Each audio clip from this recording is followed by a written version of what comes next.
Okay. All right. Well, I want to first thank you for being here. This is Venice, and am I saying that correctly? Yeah. Venice. Basically, I wanted to interview you, Venice, because I know that you're majoring in science or what have you, and I know not a lot of women or even black women are involved in sciences, or your major, or what is that? Yeah, is that correct? it's very correct, especially at my school, just Cal Poly Pomona. In my department, there's no black female faculty. It was hard to find a mentor who was African American, or even a community that's science-based of African Americans, because it's so small. I think there was just me and I think one other African American female who I became very close with, who majored in chemistry. My major is microbiology, so it's still a little different. And then maybe two other African American males in the whole department since I've been there the past 4 years. Wow, So. for your major science. Yeah. And so, can you explain what microbiology is, just for? Yeah, so microbiology is the study of microorganisms, but we also study like your body, and I took like a class to learn about your blood, how your body functions, and it could range. I also took classes to learn about fungus and mushrooms and plants, but everything with microbiology and life all is entwined. It's just I learned it in a more smaller spectrum. That's basically a generalization definition of microbiology. And so what made you want to major in microbiology?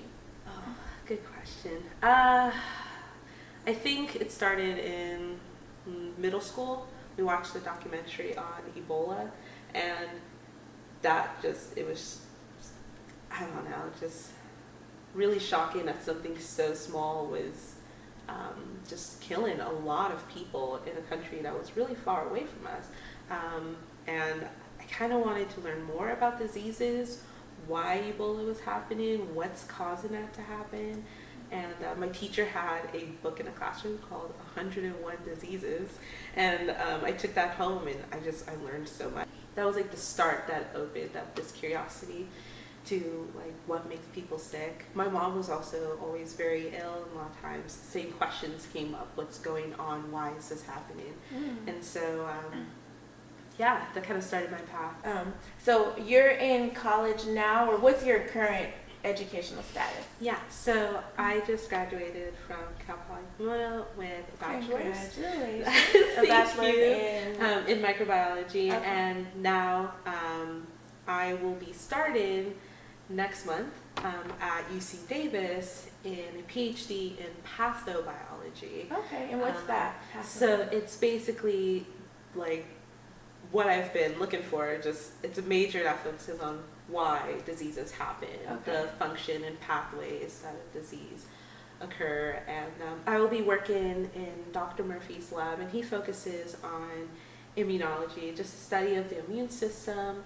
And it's very detailed and complicated, but I'll be working at a hospital doing cancer research. So I'm pretty excited to learn more about cancer. I have family members with cancer, so I think that it's a pretty important subject to learn.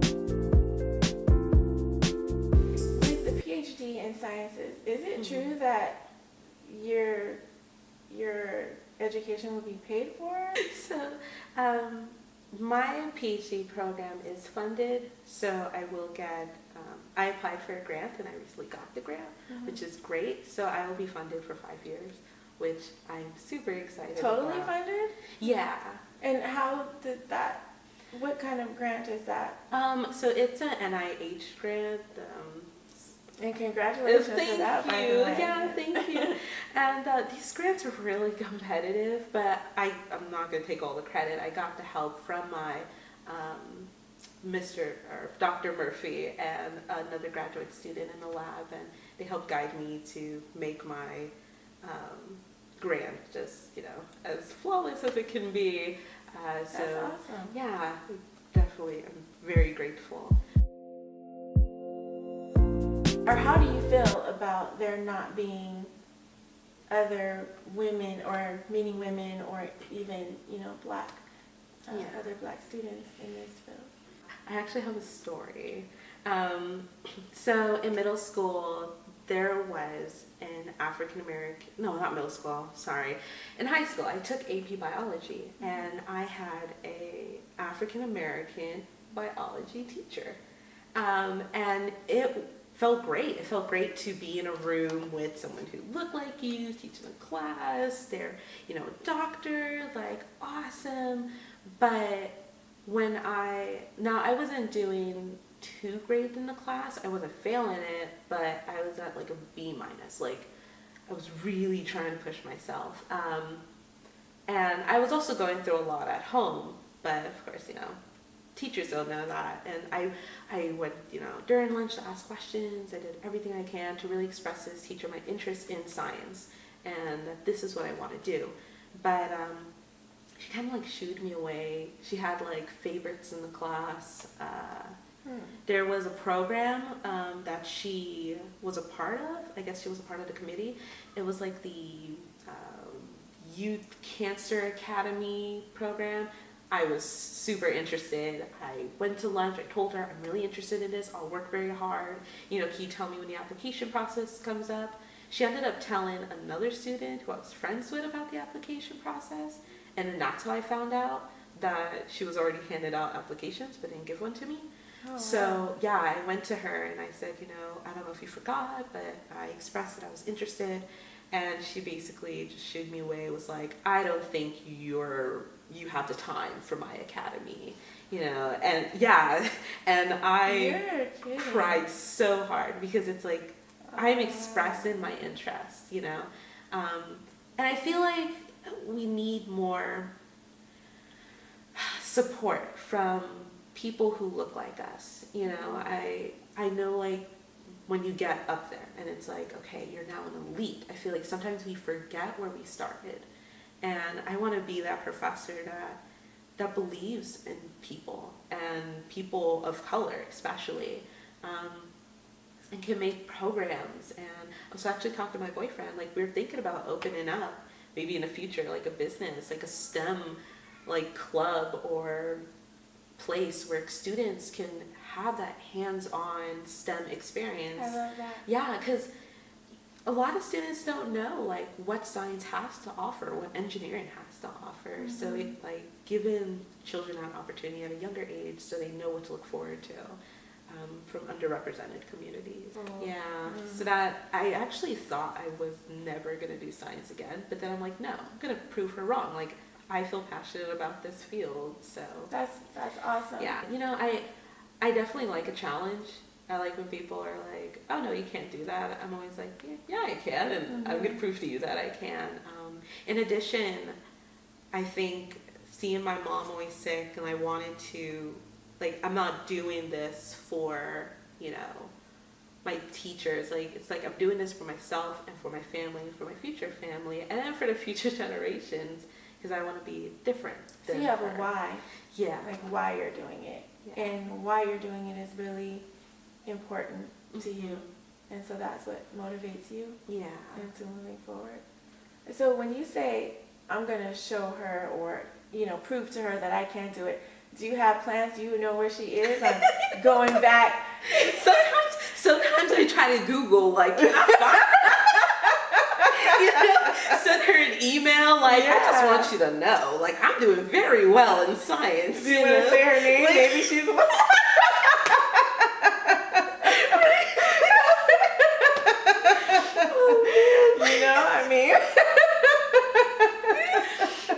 you're not saying anything bad, you just say a little. True. Very tempted, but you'll pass. Yeah. Just for safety. What about as far as being a woman? Where do you feel like you fit in? Yeah. So the science field definitely has a lot of women, which is awesome. A lot of the women are majority white and Asian and Middle Eastern, But like women in the field is great. Men in the field, however, you see that they are head CEOs and co-founders of companies. And I actually recently experienced there's a lot of men who actually doesn't know a lot of science, especially about the female body. That's interesting. I recently had surgery, and my gynecologist, like, he had no idea what was going on, and I'm like, this is your field, but he's just like, oh, the women's body is just meh, and I just felt kind of brushed, What do you mean he did? How do you know that he didn't know what was going on? Like what mean? I asked him questions like, what is causing this? Could it return? It was ovarian cyst. Okay. And I was asking a lot of questions about it, and he was just like, we don't know. Could be anything. So do you it may return. So do you think that it was because he was a man not knowing about a woman's body, or it's being a doctor these days and just they kind of... I feel like... Or even just not even caring about the patient. That could be it too. Like there could be a lot of factors. But I feel like, I talked to my female primary doctor, and she was just like, oh yeah, me too. Like, she felt more relatable, empathetic, like understanding. This male doctor, I think he didn't really understood like the pain or like what's happening. It's kind of just like, yeah, we'll just cut it on out. You'll be fine. Stitch it up. You're good. It was so like, what are we doing? I personally, I had a friend who, she was my roommate, but she had a situation where someone sexually assaulted her, and so I was unaware of like what to do, who to call, where to go, and so seeing how she was hurt by it, was scared, she didn't want to tell her parents, didn't want to go to the cops, didn't want to tell anyone, even though this person attacked her. And at the moment, I'm confused because I'm just like, no, you have to tell someone. Why don't you want to tell someone? And I didn't understand the fear in that moment of what she could be feeling until like afterwards I really stepped back and I thought like, please take a moment and think about like how like scary that must have been. It took a whole like year and a half until she finally reported it. Wow. Yeah, and they finally caught the guy. What made her report it? Because that's a lot of what the controversy is sometimes about. There's people that just like, oh, well, why are they waiting this long? And right when it happened, and it is a good question. Yeah. What did you learn, or did you learn anything of why it was that she waited so long? What was the fear or the... So I think one of the biggest fears was she didn't want people to know. And in the sense of like, she didn't want people to look at her as, oh my gosh, you're that person who's, got attacked. And she didn't want to be known as the girl who got, sexually attacked by this male.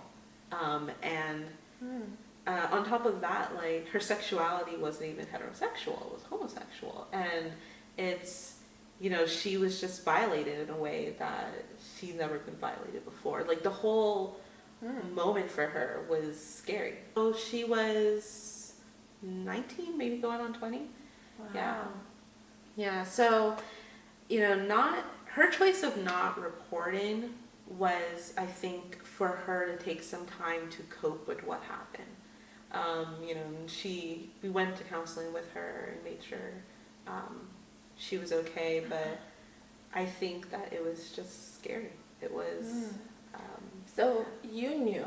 Was there any other people that... Yeah, so I knew, and my other roommate knew, and as roommates, we wanted to support her, we wanted to help her, but we also, they say it's, let's see, it's like, I can't think of the word right now, but we couldn't like call the cops or tell the cops for her. It was taken away her power, and wow. Yeah. Because even, people say those things too, like, well, was there anybody else around, or who did they tell? And it's interesting that everybody is just silent on it. This happens and this person gets away with it, so to speak, maybe for years, maybe forever. And even if there are people around, nobody says anything. It was definitely hard for me. I really, really wanted to call the cops and just tell the cops, like, this is his name, he's on Facebook, go get him, you know? But it was hard. It was hard because I wanted to make sure my friend was okay first and foremost. And if she wasn't ready, because once I tell the cops, they're going to go straight for her, maybe go to her house, ask for her, you know, like, she's going to be questioned. And it, like, her face and, like, you know, she's crying. It was hard because it's like, you want to comfort, but you also want to do what's right. And then it's like, is doing what's right what's best for her? And then it's like, okay, maybe what's best is her doing it on her own time. Was this someone she knew?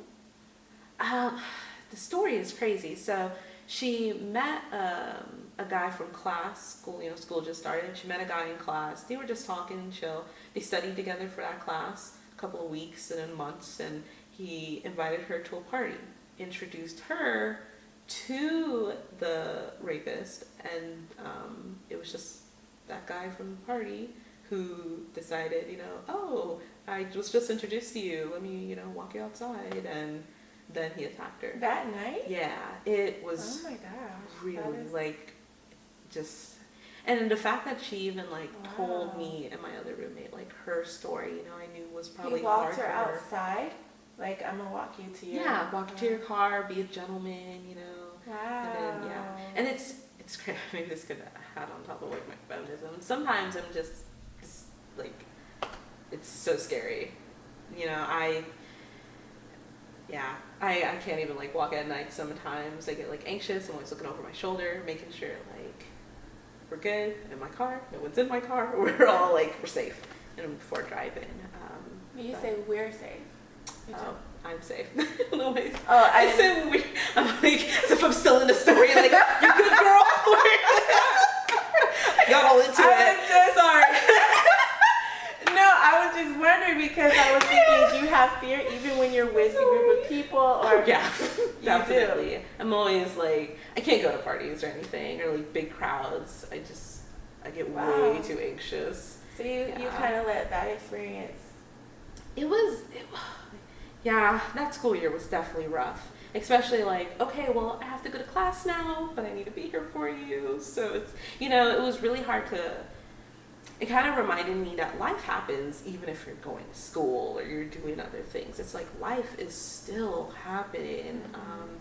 And yeah, that was... But well, what do you think you can do about it? I mean, are you going to constantly live in fear? I mean, I know things like that are out there and happening, but what can you do to take control of that and not let that overpower you? Because that's a type of bondage. You know what I mean? There's not a certain freedom in that. So, that's a good question. I have considered like self-defense classes. Like, I know.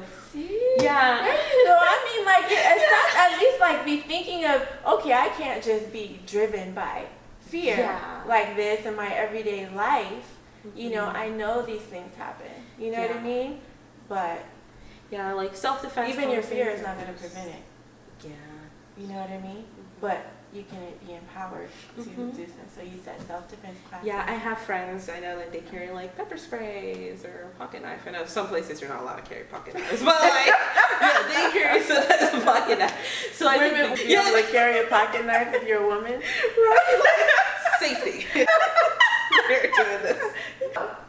Oh, okay. So did you know that a black woman by the name of I'm so bad at pronouncing names. Tarana Burke, an activist from Harlem, began using the phrase "Me Too" and launched a movement back in the year 2006. I had no idea. Yes, Tarana Burke, and she actually started the movement for women of color who were sexually abused, and she used that phrase, "Me Too," during that time in 2006.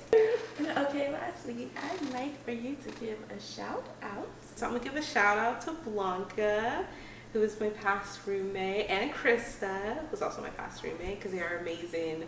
And because y'all are amazing.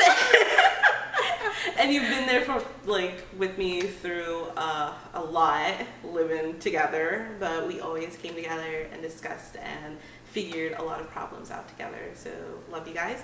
And also to the twins, Kristen and Karsten, because you guys, just the prayers and being there for me in times where I was truly confused throughout my college 4-year span. So thank you. Nice. Thank you guys for watching. Bye.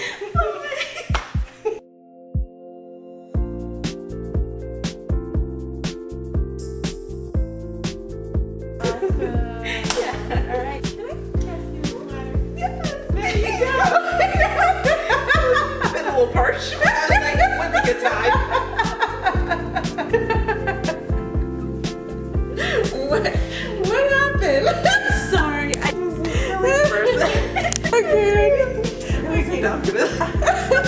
So how do you feel about it? I felt good. I learned a lot about myself and what I could do differently.